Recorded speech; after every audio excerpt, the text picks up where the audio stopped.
계속 늘어나고 있는 저가 항공의 영향으로 동해안에서 일본과 러시아를 오가는 항로의 승객이 줄었습니다. 올해 전망도 밝지 않습니다. 정선의 한 석회석 채광업체가 날림먼지 방지 시설을 제대로 갖추지 않은 채 작업을 진행하다 적발돼 행정처분을 받았습니다. 선거법 위반 혐의로 기소된 심규원 동해시장이 1심에서 시장직을 유지할 수 있는 벌금 70만 원, 강릉시 의회 의장은 벌금 80만 원을 선고받았습니다. 올해부터 졸업 유예금 부과가 금지됐지만 도내 일부 대학들은 이를 무시한 채 유예금 납부를 강요하고 있는 것으로 드러났습니다. 시청자 여러분 안녕하십니까? 뉴스데스크 강원입니다. 도내에 하나밖에 없는 국제 여객선의 승객이 지난해 많이 줄었습니다. 저가 항공의 잠식 때문인데 올해 전망도 그리 밝지 않다고 합니다. 유인호 기자입니다. 동해에서 일본과 러시아를 오가는 화객선입니다.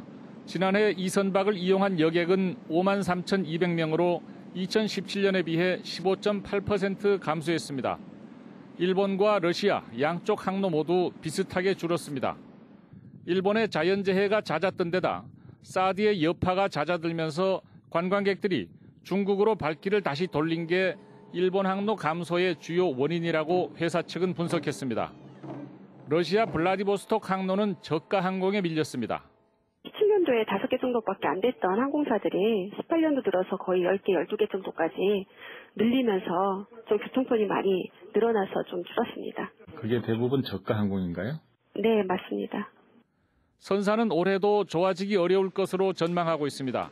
경기가 크게 좋아지거나 여객기 운항이 줄어들 것 같지 않기 때문입니다. 이런 가운데 속초에서 러시아와 일본으로 가는 카페리가 오는 5월 취항을 계획하고 있어 국제 여객선 시장에 어떤 영향을 미칠지 관심이 쏠리고 있습니다. 러시아 쪽 항만은 지난해 추진했던 자루비노 대신 슬라비앙카로 바꿔 일주일에 2항차 운항할 예정입니다.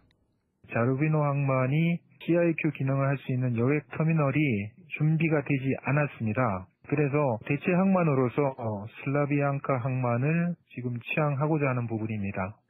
동해항을 모항으로 하는 DBS 크루즈 해리는 슬라비앙카 항이 국제 카페리를 받을 수 있는 여건이 안 되는 것으로 파악됐다며 신규 업체가 결국 블라디보스톡 항로를 넘보지 않을까 경계하고 있습니다. MBC 뉴스 유인호입니다. 정선의 한 석회석 채광업체가 먼지 방지 시설을 제대로 갖추지 않은 채 작업하다 적발됐습니다. 방지 시설을 마련하라는 행정처분이 내려졌지만 이미 발생한 환경오염 피해에 대한 사후 대책은 전혀 없습니다. 배연환 기자가 보도합니다. 석회석 광산 출입구옆 숲이 먼지를 뒤집어 쓰고 있습니다. 도로 경계석을 긁자 두꺼운 모래층이 부서져 내립니다. 정산의 한 업체가 석회석을 채광하거나 나르면서 먼지가 발생해 주변이 온통 희뿌옇게 변했습니다. 나무라든가 사람의 인체에 해로운 그런 먼지가 날리고 있습니다. 그래서 이제 그런 먼지를 차단하기 위해서는 분진망이 설치되어 있어야 되는데 전혀 되어 있지 않았고 20년 가까이 운영을 해오고 있는 곳인데 정성군은 민원이 발생하자 뒤늦게 현장을 점검했습니다. 석회석 채굴 작업을 진행하며 적절한 조치를 취하지 않아 난리먼지가 발생해 행정처분까지 내려졌습니다. 정성군은 다음 달 초까지 먼지 차단 시설과 야적장 분진망을 설치하도록 처분했습니다. 야적장에 이제 분진망이 설치가 안 돼 있어서 분진망 설치하고 이제 이 동절기라서 새로운 길에 물을 못 써요. 그래서 이제 이 도로는 부직포를 깔아서. 하지만 이미 진행된 환경오염 피해 보상이나 대책 등은 전혀 없고 석회석 광산에 대한 지도 단속도 미흡했다는 비판을 받고 있습니다. MBC 뉴스 배연환입니다. 공직선거법 위반 혐의로 기소된 심규원 동해시장이 1심 재판에서 벌금 70만 원을 선고받아 시장직을 유지하게 됐습니다. 춘천지법 강릉지원 제2형사부는 6.13 지방선거를 앞두고 자신의 SNS 계정에 업적 홍보 영상 9개를 올린 혐의로 기소된 심규원 동해시장에게 벌금 70만 원을 선고했습니다. 재판부는 9개의 영상 가운데 1개를 제외한 나머지 영상들은 일반적인 지자체의 실적 홍보 영상일 뿐 개인의 업적 홍보로는 보기 어렵다며 양형 이유를 밝혔습니다. 선거 구민에게 음식물을 제공한 혐의로 기소된 최선근 강릉시 의회 의장이 1심 재판에서 벌금 80만 원을 선고받았습니다. 춘천지법 강릉지원 제2형사부는 선거 구민 4명에게 19만 원 상당의 식사와 음식물을 제공한 혐의로 기소된 최선근 의장에게 벌금 80만 원을 선고했습니다. 재판부는 공모 관계가 인정되는 기부 행위로 볼 수 있지만 엄하게 처벌할 사안은 아니라고 밝혔습니다. 올해부터 졸업을 연기한 대학생들에게 졸업 유예금 부과가 금지됐습니다. 그러나 도내 일부 대학들은 이를 무시한 채 여전히 유예금 납부를 강요하고 있는 것으로 드러났습니다. 김상훈 기자가 보도합니다. 올해 1월부터 시행된 일명 졸업유예생 등록금 강제징수 금지법. 이 법은 취업난에 졸업을 미루는 학생들의 부담을 덜어주기 위해 발의돼 지난해 국회를 통과했습니다. 이 법안은 졸업을 유예한 학생에게 학점 이수 등 수강을 의무화하는 방식으로 졸업유예금을 받지 못하도록 규제하고 있습니다. 하지만 도내 대학 절반 정도가 졸업을 연기한 학생들에게 등록금이나 시설 사용료 일부를 여전히 요구하고 있습니다. 한라대학교의 경우 졸업유예생은 2학점짜리 취업 과목을 의무적으로 수강하고 20만 원을 내야 합니다. 또 상지대와 경동대는 수업을 듣지 않아도 졸업을 유예하면 등록금의 6분의 1가량을 내도록 하고 있습니다. 학생들은 수업을 듣지도 않는데 많은 돈을 내야 해 부담스럽다고 말합니다. 유예를 하면은 이제 학교를 아예 안 나가도 한 5, 60만 원 정도를 받고 있는데 아무래도 학생 입장에서 5, 60만 원은 너무 좀 부담스럽기도 하고. 강원대는 주차장과 도서관, 식당 등 시설 사용료 명목으로 13만 원에서 17만 원 정도를 학생들에게 요구하고 있습니다. 졸업 유예니까 신분이 그 대학교 이제 소속이니까 내는 건 맞다고 생각하는데 쓰는 사람도 있고 안 쓰는 사람도 있고 자기한테 필요한 부분도 있고 안 필요한 부분도 있으니까. 대학들이 버젓이 현행 법률을 어기거나 법안을 피해 우회적으로 등록금을 징수하고 있는 셈입니다. 법 제정 취지 자체는 등록금에 대한 부담, 경제적 부담을 감수하는 부분인데 지금 법률에서 명시되어 있는 부분은 수강을 의무화하는 것에만 금지하는 것만 적혀 있습니다. 이에 대해 해당 대학들은 재학생 신분 유지를 위해 등록에 필요한 최소한의 금액만 받고 있다고 해명했습니다. 졸업유예생의 실질적인 경제적 부담이 여전해 법률 위반 단속과 우회적 등록금 징수를 차단할 대책 마련이 시급해 보입니다. MBC 뉴스 김상훈입니다.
내 손으로 정비한 항공기가 대한민국의 영공을 지킨다는 것에 무한한 자부심을 느낍니다.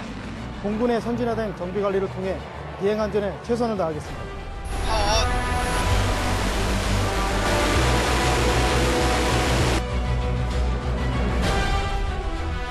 드래그시트는 항공기 후미에 장착하는 낙하산 모양의 감속 장치로서 항공기가 착륙할 때 제동 거리를 줄여주는 역할을 하고 있습니다.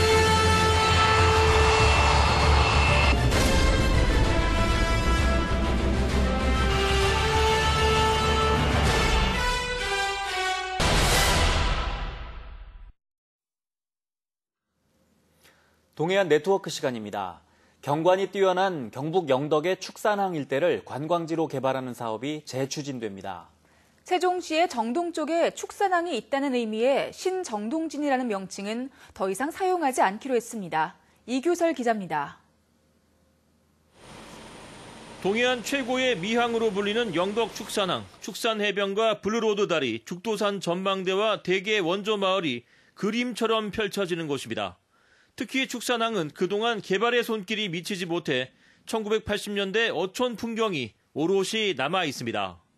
이곳 영덕축산항은 대게뿐만 아니라 청어와 물가자미도 많이 잡히는 장소여서 1년 내내 신선한 수산물을 맛볼 수 있습니다. 이 아름다운 장소를 더 매력적인 공간으로 가꾸는 사업이 본격화됩니다.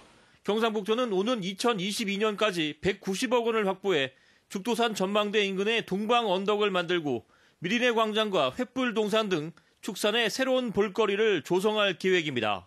아름다운 포구와 우리 지역 어촌 주민들 직접 운영하는 맛집들을 연계한 그런 대표적인 그런 관광지로 만들어 나갈 수 있도록 최선을 다하겠습니다. 축산항 인근뿐만 아니라 축산항 자체를 아름답게 만드는 작업도 진행 중입니다. 55억 원을 들여 축산항 환경 정비 및 수협 밑판장 신축 공사가 마무리됐고 축산항을 다 보고 있기 때문에 미항으로도 아주 만족하고 관광객들이 봤을 때도 충분히 관광 효과는 있을 거라고 생각합니다. 앞으로 34억 원을 더 투입해 인도교를 설치하는 등 축산항 미화 사업을 추가로 진행할 계획입니다.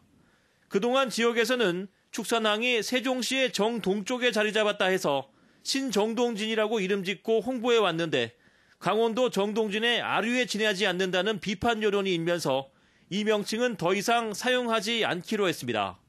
MBC 뉴스 이규설입니다.